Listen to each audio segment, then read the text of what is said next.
Howdy. So, I am currently on my way of getting my operator. This is just some random footage I collected of missions leading up to, I believe, the second Dream Quest.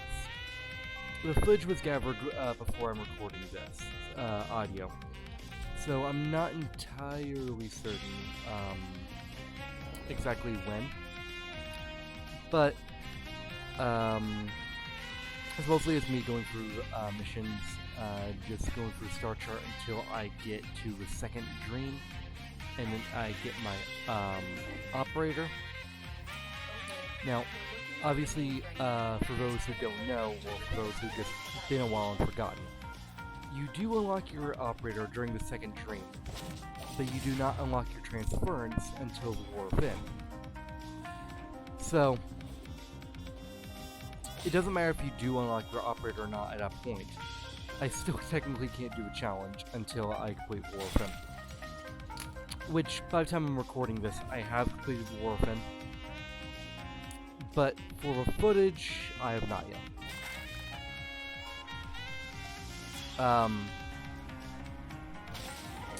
Apologies for the lag in the video. There's not a whole lot I can really do about that. My hardware is the best. But, yeah, just enjoy the stupidity that unfolds as I go through to get my operator.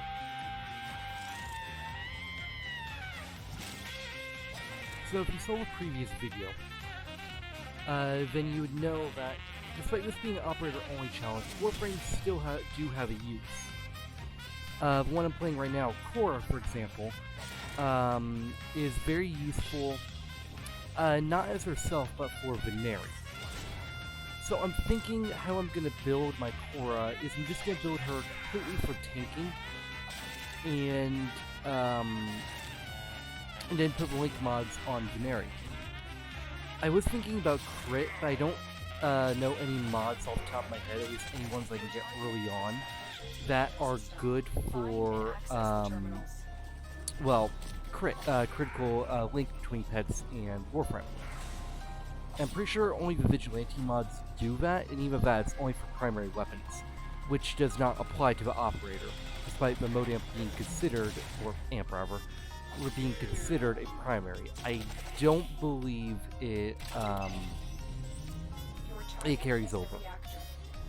And that's a trend for a lot of things for this run, is the fact that a lot of things that affect your Warframe do not affect the operator. I mean, there are some things that do. I'm pretty sure Volt's shield is one of them. There's also a few very, minor other things, like, the Darza buff, unless it's been patched, affects, operator. Same with Smita critical, and, I need to do some more further testing in my main account. But I'm pretty sure the Affinity, Credit, and Resource boost that Smita gives also affects the operator as well, which will obviously be very useful for the run. I'm planning for my first pet to get for the run to be the Hemolymph, I do not know how to pronounce that. The Hemolymph Charger, because it is really good for damage early on, especially for status. If I can go to Fortuna and I manage to get Thrusterjaw and Venom Teeth, I can have it do viral damage, which, given that it has natural toxin already for damage, that's pretty good. I don't know if the toxin that has scales with Maul or Bite, but I already find out. Which I did get lucky enough on one of my runs as Saventus and actually got Bite pretty early on the run, so that's going to be very helpful, especially for Veneri. As I mentioned, I've gotten my operator now. As of the recording of this footage, I do not, but as of the recording of this audio, I do have my operator. And Veneri does follow you around while you're in operator form, which is very useful, because Veneri will attack nearby enemies. Although you have to hover over Veneri to see her health. You won't be able to see her health as you normally would on the sidebar, like on the side of the screen. But that's besides the point. It doesn't really matter anyways, because Veneri respawns after a minute if she goes down, much like the Volophytes and Predicites that you get in Deimos. I'll probably be spending a lot of time in open world areas, working on ranking up with them. Deimos, Fortuna, Cetus and Fortuna especially, because for Fortuna, you're gonna have to do Orb Mother to progress with Little Duck, which is needed to get some of the more powerful amps, which is obviously going to be extremely useful for this run, as most of the amps that you get from the quills are, I mean, they're good, they'll get you through, but they're not the best. And obviously I'm going to have to rank up all the quills for, well, amps early on. But also for arcanes. Certain operator arcanes are going to help this run significantly. Also getting the Eidolon shards out there in Cetus is going to be useful because of the fact that I'm going to have to at least bind like a good few of the passives in each tree. I also need to at least get to rank 3 for quills, or with technically Fortuna, but getting rank 3 for quills is easier. To guild my mode amp so I can put lenses on it to progress in other focus trees than what I currently have, which I am currently Madurai. For Steel Path, I'm probably going to have to go with Naru for the armor strip, but at the moment Madurai is going to do better for pre-Steel Path. Fortuna is going to be a bit harder to rank up in because of Orb Mother, but so I'm going to have to go out to Deimos and get a Necromech to do that. It'll make it a lot easier for this run. It's going to pose its own challenges. For one, the Necromechs in Isolation Vaults have a ability to disable your being your operator, making it where I have to fight them to use my Warframe. Now, given that I physically cannot use my operator, technically that works with rules I've imposed for the challenge. I have to get a Necromech anyways because of the new war, which obviously I'm going to have to complete the new war to get to the Zeramon, which with Zeramon is going to have a lot of the stuff I need to improve my operator, especially before going to Steel Path. But most important reason I need to rank up in Fortuna and Cetus is for cosmetic items, obviously, because, let's be honest, the starting clothing or armor, or whatever you want to call it, for the operator is very ugly, in my opinion. So, ranking up with the quills and the Little Duck for the cosmetic items are going to be a very important thing to do in this challenge. Especially since I'm going to be spending a lot of time, and you guys are going to be spending a lot of time looking at my operator anyways. So, yeah. And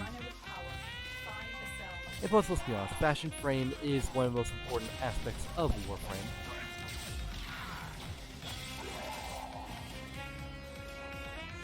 I'm also probably going to be spending a lot of time out in Duviri.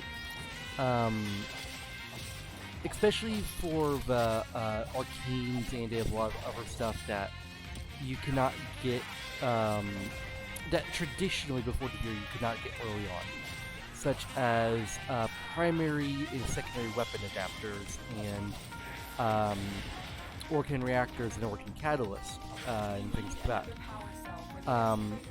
Which, technically speaking, the primary and secondary weapon adapters are not useful for me in particular for this run, with a few niche exceptions like fighting, again, Necromechs. However, where they are useful is for equipping out Umbra, and I don't know if it applies to Railjack members, but Railjack members as well. But Umbra especially, as he is going, when I lock him, he's going to be a major part of this as having a follower with a gun is going to be very important for the challenge. Veneri is good, and Veneri will still have use after I get Umbra. But Umbra is going to be probably my primary frame of bringing into a lot of missions, as, again, having a follower with a gun is going to be very useful. I'm not sure if he has infinite ammo or not. If he does not have infinite ammo, then I need to keep that in mind when I build weapons, such as putting ammo mutation. I'm not sure if he picks up ammo as well. If not, when I get the Nadrock from completing the new war, spoilers, I guess, that'll be a very useful weapon for him, as he has pretty good accuracy as a basically when he's in AI controlled form when you're on your operator. And given that the Nadrock has infinite ammo, I don't really have to worry about him running out of ammo. Also, the Nadrock is just generally pretty powerful. The Ski Jadi that he gets just naturally when you get him is going to be good. I'm probably going to have to replace it after a while, but when I do get him, it'll at least be good for a while. Now, one thing I'm not sure about Umbra is if he can die in operator form. If he can die, I'm not sure what exactly that does. If it basically like takes you out of operator form and you're in a down state or what. I'm not sure. I know he can take damage, but I don't know if it like leaves him at like 1 HP, or if he like actually legitimately go down. If he can go down, then I'm gonna have to be careful with how I equip him and where I bring him, as weapons that can stagger him, such as the Kubazar, sure they're good for damage, but given that he's an idiot, and oftentimes might shoot himself. Sure, it might not do damage to him, but it'll leave him open to get hit by other enemies.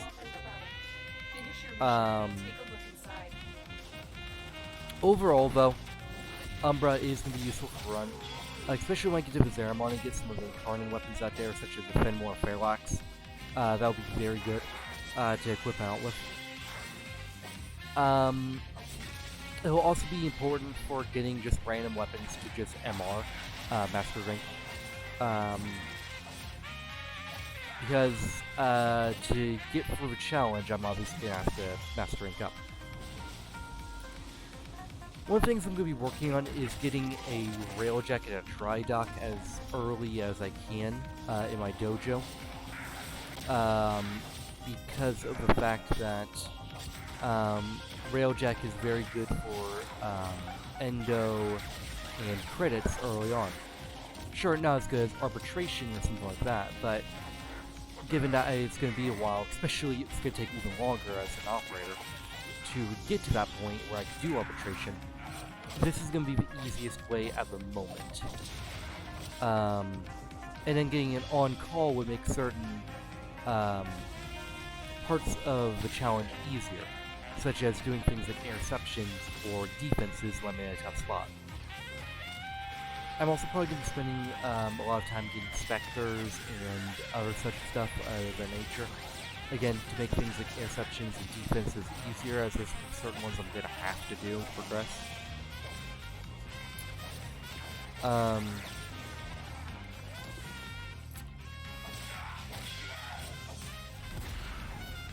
Anyways, I believe the footage I have recorded next is for the second Urian. The quest that you unlock your operator initially, but you don't unlock transference. I'll edit and that when I do, and I'll record for the audio for that when I do as well. That would be all for now.